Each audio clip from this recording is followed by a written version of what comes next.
At the age of 19, Alok Shetty was already making waves for completing a multi-specialty hospital in Bangalore while still studying architecture at RV University. His practice, Bumiputra Architecture, is focused on out-of-the-box solutions in architecture and sustainable living. While at Columbia University in New York, he created the award-winning Black Box Theater, an idea that transforms shipping containers into auditoriums. Named one of the 30 under 30 Young Achievers by Forbes magazine, Shetty's practice focuses on marrying smart design with a commitment to sustainability. Architecture for him is the fusion of innovation and practicality. He has applied his black box concept to the idea of mobile, foldable health clinics and schools transported on trains.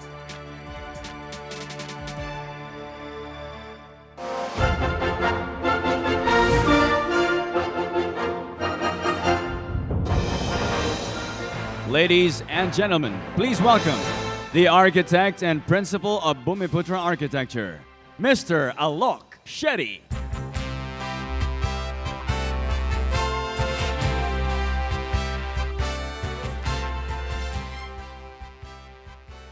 Good evening. First of all, I'd like to start by saying thank you to the Zumba guys for bringing you all up to speed. I'm going to take a little time of y'all, but it's going to be really interesting, so just bear with me. Like this, I'm going to start by, hold on. Can we have the slides? Yeah. So, I started my architecture career when I was 19 years old. I was studying in my third year of undergrad and heard about a design competition to design hospitals. And at that point, it was just a regular, just a conceptual competition. Took part and ended up winning the competition.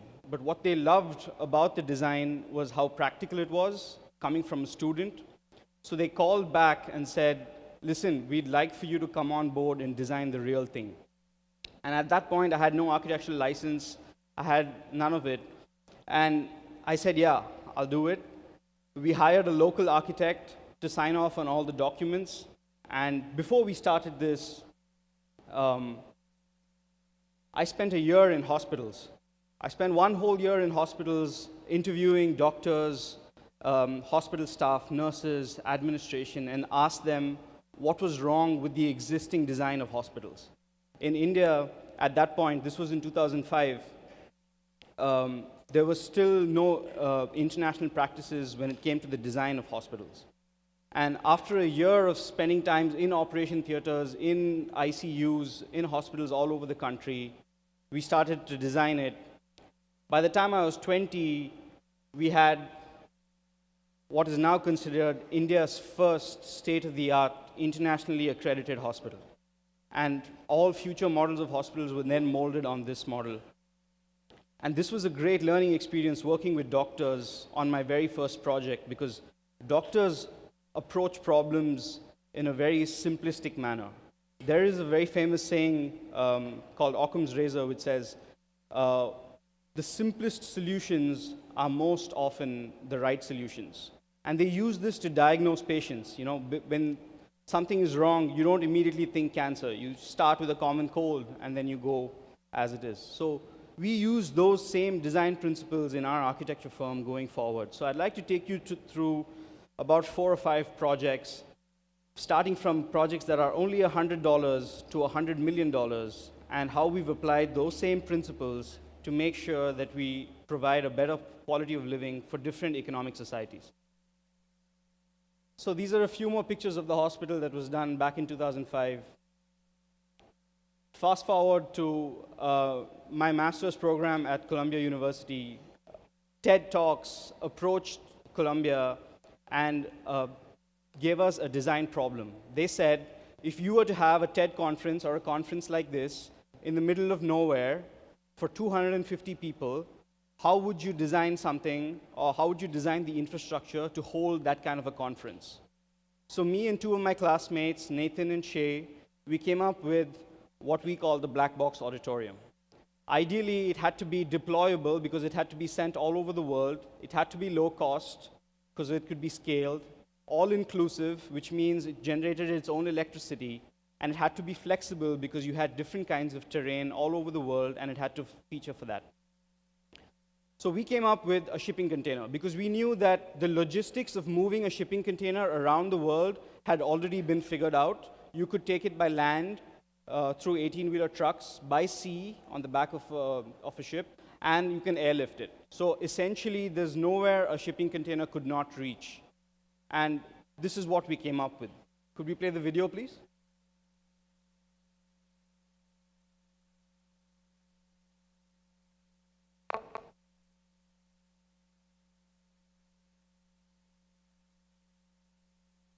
Sorry.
Thank you.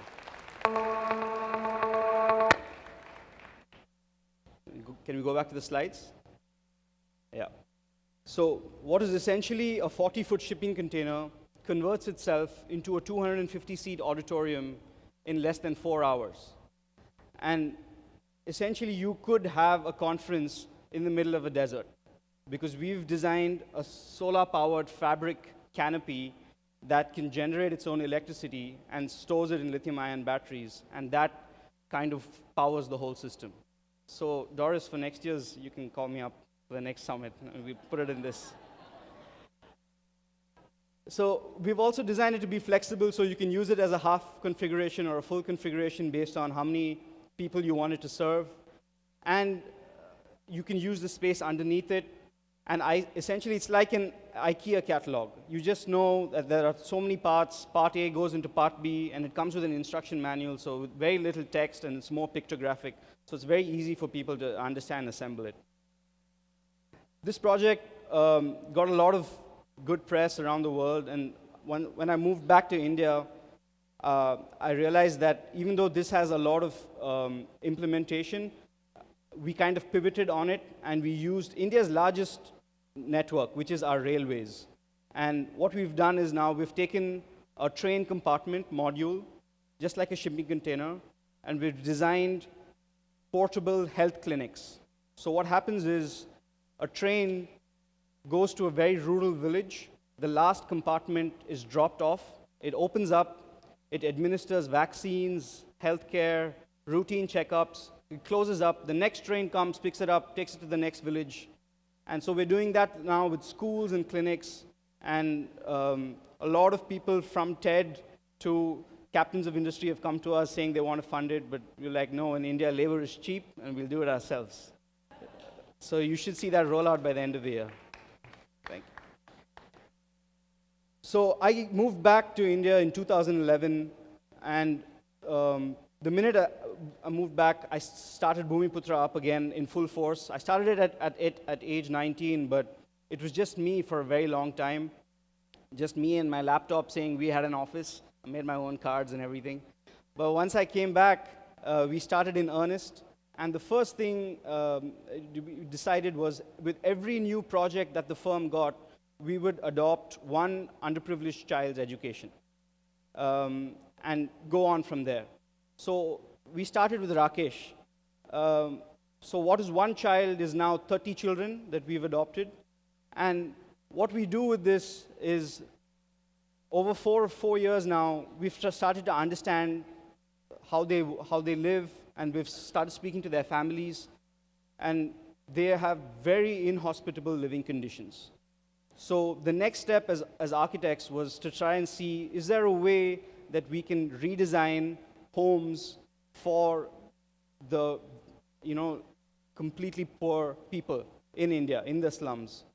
So that led us to start the slum housing redesign project. What we did was we started with a case study. So this is a Google Map image of one of the software tech parks in Bangalore. I'm from Bangalore, which is like the IT hub of India. And you have these huge tech parks all over. They spend millions of dollars on it. So I've highlighted in green the actual tech park, and behind it in pink is the slum families that are all construction workers who helped build that. So what we realized was almost 95% of people who live in these slums are migrant construction workers. They move every 4 or 5 years from one place to the next in search of work, which is why they don't invest in homes, because they know they have to move every 5 years. So automatically, that set up the parameters for us to design. What if we design a house that you carry with you? Can it be done? So, because if you can carry it with you and it's low cost, obviously they're going to invest in it. So we started, again, just like how the black box, we started with a kit of parts. And we realized because they're construction workers, they're very, very familiar with construction materials. So we approached large construction companies and told them, at the end of every project, give us 5% of your scrap materials. Your scaffolding, your plywood, your shuttering sheets, which you use for concrete, give it to us. And what we did is we designed a home for less than $300, which can be assembled, disassembled, is flood-proof, and is disaster-proof. And I'd like to take you through the first set of prototypes that we did, and then I'm going to take you through. So how it works is you have a metal scaffolding base, which can be propped up on stilts. So it doesn't matter what the terrain is, if it's a slope, and if it rains, water goes right underneath it. Then you start with the floor. We can have MS sheets, which is mild steel, again a scrap material. Then we set up the scaffolding, which is the framework. Then we do galvanized aluminum roof sheets. And then we start bamboo panels. So we take bamboo, we strip it down, and we do weaved wall patterns so that you have a lot of light and ventilation through. And then you have polycarbonate sheets on the side, which allow a lot of light in. And then again, a bamboo with a sliding door in the front. So this whole thing can be set up in less than 2 hours with just 2 people. And it costs less than $300, which is about what they make in a month. So if they were to save over about a year, without any government subsidy, without any of those things, they'll be able to afford this, which they can assemble and disassemble and carry with them. So we started pitching this to different government organizations within India, and nobody heard about it. So what I did was, we have a large-scale architecture firm as well. So from the money that we got from the bigger projects, some of which I will be showing you now, I funded 100 homes myself. And we started building those 100 homes. We went into slums all over India, and we started distributing it to the children who we adopt. We gave it to their families. And they started using it, and the results were incredible. The quality of light, see, if you look at this image, you can see you can't look into the home, right? But if you're inside the home, that's the beautiful quality of light. What happened next was magical. When our own government ignored us, something interesting happened. Time magazine heard about it all the way across in the US, and they came to us and they started this new thing called Next Generation Leaders, and they featured me on it. And the day after this article came out, the media outlets had a ball. Everybody was like, Indian named next leader of tomorrow and this and that. We're so proud of you. And the next day, I started meeting with all the government organizations in India. And they were like, you have to do this, you have to do that. How many have you done? Can we visit it? And they started looking at it, and they realized that so far we had a model that was tested, it was tried, it was tested, and it was working really well. And they've agreed now for us to go ahead and build 50,000 homes over the next year, which is a great step. So our approach now is not just to solve housing as a standalone. What we're trying to do is address sanitation. A lot of people in India don't have access to clean toilets. They don't have access to clean drinking water. They don't have the basic needs of healthcare and education. So we're working with a lot of partner organizations who are providing us solar-powered lights, solar-powered cook stoves. We've designed a low-cost blanket that has newspaper as insulation. And we're working with a firm that starts up the very first water ATM. So basically, we dig bore wells, we filtrate the water, and then everybody's given like an ATM card, and for 5 Indian rupees, you get 20 liters of clean drinking water every day. So that's our next step going forward on this project. So I'd like to take you through some of the bigger projects that help pay for the smaller projects, but are also very interesting in design, trust me. I got a call after the Time article and all that. I got a call from a billionaire who I won't name, who said he's starting up a very huge manufacturing, prefabricated manufacturing facility just at the outskirts of Bangalore. And he said, I want a building, which is the R&D center, to be the crown jewel of it. You have an unlimited budget, do what you want, but the minute I look at the building, it should look like it's prefabricated. That is the only brief. So we did a lot of program analysis and sketching, and then I presented this to him, and I said, what if I designed a building for you that looked like Lego blocks? Would you like that? And he started laughing. He's like, yeah, that's perfect. Let's do that. So we actually started working out the program. So I'm going to take you through a series of diagrams over the next 3 or 4 projects with how we approach design so it's easily understandable. We start with your entries, then we define programs. So first you have the cafeteria, showrooms, community space, cores. So it keeps going. And you can start seeing it take shape as a Lego building block. And what we've done is we've designed it on a hierarchy. So the most public access is on the lower floors, and as you go higher, it gets better. And you have these terraced gardens around. So we actually went out and bought Legos. And we built the thing in Legos because we know that the compressive to tensile strength of Legos is the exact same as his prefabricated panels. So if we actually built it with Legos and it stood, there was a fairly good chance that it would stand in real life. So we worked backwards with the structural consultants, and we've just started the project. And so these are a few images of the R&D center with parametric roofs, their office spaces, at night, and finally the backdrops of the hills. So needless to say, he was thrilled. We were happy. We got what to do. We got to play with Legos again. And so now this project is scheduled for completion in a couple of months. Coming to another big project of ours. So we started in earnest in 2011, and at that point it was just me and maybe 2 or 3 other people. And we got a call from another really big company, probably the world's 3rd largest steel manufacturer. They had just bought the Bangalore football franchise, and they wanted to build an incredible stadium. And we had not even designed a football pitch, forget a stadium. And they said, he watched one of my talks, and he was like, would you like to, there's absolutely no guarantee you're going to get the project, but would you like to pitch for this project? So I said, sure, who else is in there? And they're like, it's an international competition. There are about 70 international firms taking part. I said, sure, why not? So I'd like to take you through our design, and hopefully you'll like it. So it's a very tight site. It's about 9 acres. And they wanted to fit a 25,000-seat football stadium, a 250-room hotel, and mall and retail space, all in this one place. So what we did first was, because we did a traffic analysis, because roads in India are very narrow, a lot of traffic, not unlike another city, which is your city.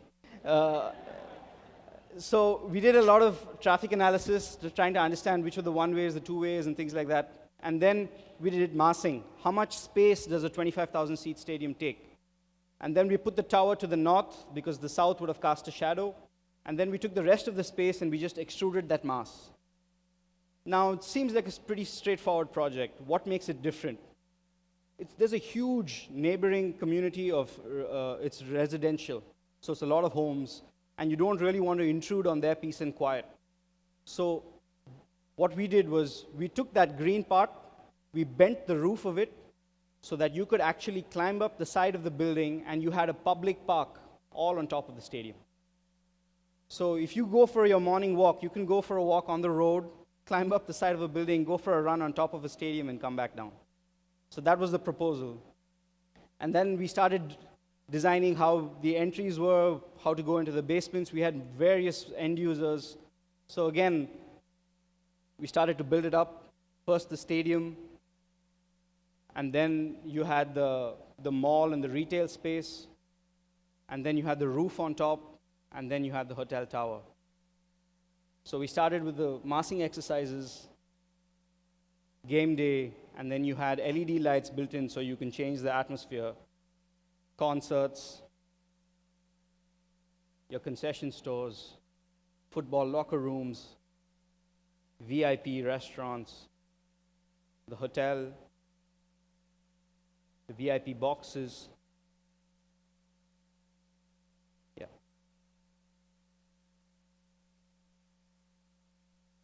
So that was the stadium. So what happened with that project? We ended up winning the project.